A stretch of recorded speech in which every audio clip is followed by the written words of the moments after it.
Hey there everybody, it's Mike DiLisio, and today I'm going to be reviewing Tasso Banana, a small box dexterity stacking game from publisher Playtee Games.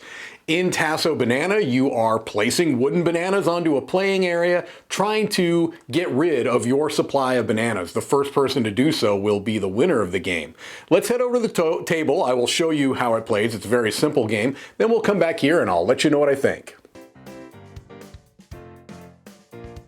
Okay, here we see Tasso Banana, and this is part of a line of games from the publisher Playtee known as the L board, which means that the box is also the game board. So let me just fold that out for you. It's a magnetic, and within the box, you've got a number of wooden bananas that are going to be your player pieces, and you've got 3 cardboard leaves that you can add to the play area to increase the difficulty of the game. So let's just say, for example, I'll throw one of these leaves right on here. The more leaves that you add, the more challenging the game is.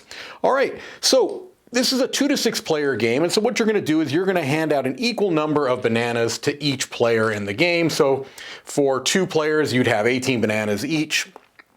The rules of the game are very simple. This is a stacking dexterity game. On your turn, you place one of your bananas in the play area. The rules are that they cannot cross this dotted line here. They cannot touch this leaf or any leaves that happen to be on the board. They can go over the side of the play area, but they can't be resting on the table. And if there is a banana on the table, you can't have one just resting on top of another banana. The only time you can stack bananas is if there are 2 bananas that don't already have another one stacking on top of them. Then you could do something like that, all right? But you couldn't do another like this because this is already supporting that banana, all right? So the way the game will work is that each player in turn will place one of their bananas onto the play area, and they can do it pretty much any way they want to. They can do it like this if they want, like this, like this. Let's say they went ahead and went like this. Then the next player is going to go ahead and place theirs. You're going to continue to place bananas back and forth until at some point it gets to a point where potentially you can stack on top of 2 bananas. So in this case, this player could try to stack on top of it there. And if you can do that, that means that you take another turn. All right, maybe we go like this. This player now can stack on top of this one. And so they can take another turn. All right, you continue doing this back and forth, oh, you dropped. If one falls off, you have to take this back. You take a banana as a penalty from the player before you in player order. In this case, it's a 2-player game, the other player, and then you still have to place. And then the other player can go. And you continue to do this until one player has completely placed all of their bananas. That player will be the winner of Tasso Banana. Now you can, just one little quick point of clarification, you could stack above 2. Let me do it this way to make it easier on myself. So these 2, you could stack on top of them because they are not supporting any other banana. That's how you can stack above 2. All right, that's Tasso Banana. Let's head back over and I'll let you know what I think about it. All right, so there you have it. That is Tasso Banana, a silly, very light dexterity stacking game. And in doing this review, I did a little bit of research on the game. This is a re-implementation of an older game simply called Tasso. And the earliest versions of the game that I found are just essentially wooden sticks. They don't really have the kind of the different shape and curvature that these do, and I think that this adds a nice little touch to it. Having that kind of shape and curvature changes what I imagine the game would be like. I have not played the original Tasso. This is the only version of the game I've played. All right, so let's just talk a little bit about the components first, because in a game like this, that's going to be huge. In a dexterity or a stacking game, the physical components that you are interacting with as a player can make a huge difference. And in this game, I think the components are lovely. I mean, there's not a whole lot to it, but what is there is very, very good. First of all, this box, this L board that I talked about a little bit in the overview, that this publisher has a whole line of these games, works really well. Not only is it a neat novelty, which it certainly is, is with the magnetic closure and everything, but it is a functional game surface as well.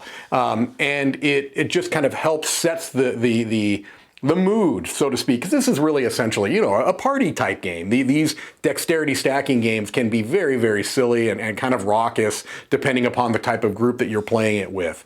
And so the box is nice, and these wooden bananas are incredibly satisfying to stack and to play with. They really do add to the experience quite a bit. Speaking of the experience, let's get into the gameplay. The rules themselves are, of course, very, very simple. There's just a couple of little things that you need to know to kind of play the game by the rules. And as such, this is going to be a game that very much can be group dependent. I think that you need to go into a game like this with a group that is very aware and very interested in playing a game where it's just very simply stacking bananas on top of each other, being prepared for things to come tumbling down and kind of the oh no type of a thing, or the everyone kind of waiting while you're trying to do something particularly precarious and maybe even saying little things to kind of distract from your attention. Who would ever do that? Certainly not me. Anyway, if you are playing in a group that has that kind of a vibe to it, I think the Tasso Banana is gonna really go over very well. The only kind of negatives that I would say about this game are, number one, the rules, such as they are, very light, but there were a couple of wordings in the kind of the rule sheet that made things more complicated than they need to be. That very likely is just as a result of some translation issues. This is a South Korean publisher, and these rules were translated into English. And there were a couple of times where some of the wording made things, again, seem a little bit more complicated than they are, but the game is essentially very, very simple. So that is something that I figured I would mention. And also just that this game is very, very light. There's not a whole lot to it. You are literally just stacking bananas. But that's not necessarily a fault of the game. You just have to know that going in. There's not a tremendous amount of strategy. There is a bit. The way that you lay the bananas, the way that you kind of set up following, you know, the players following you, there are things to consider. There are things to think about. And, you know, the rules don't get in the way of this one. It's very, very simple. But for what it does, I think it does very well. I'm giving Tasso Banana a 7.5 out of 10, a seal of approval. Easy to recommend this one. You know, just know what you're getting going into it. Maybe make it clear. Try to be aware of which game group. If you play with heavy Euro players that don't particularly like dexterity games, I wouldn't necessarily bring this one out. But if you are in a group of, you know, 2 to 6, also like the player count range there, that wants to have just kind of a fun dexterity stacking experience and have some really nifty little components to play with, then you could do a lot worse than Tasso Banana. All right, well, that's it for me. This is Mike DiLisio signing off from the Dice Tower Midwest Annex.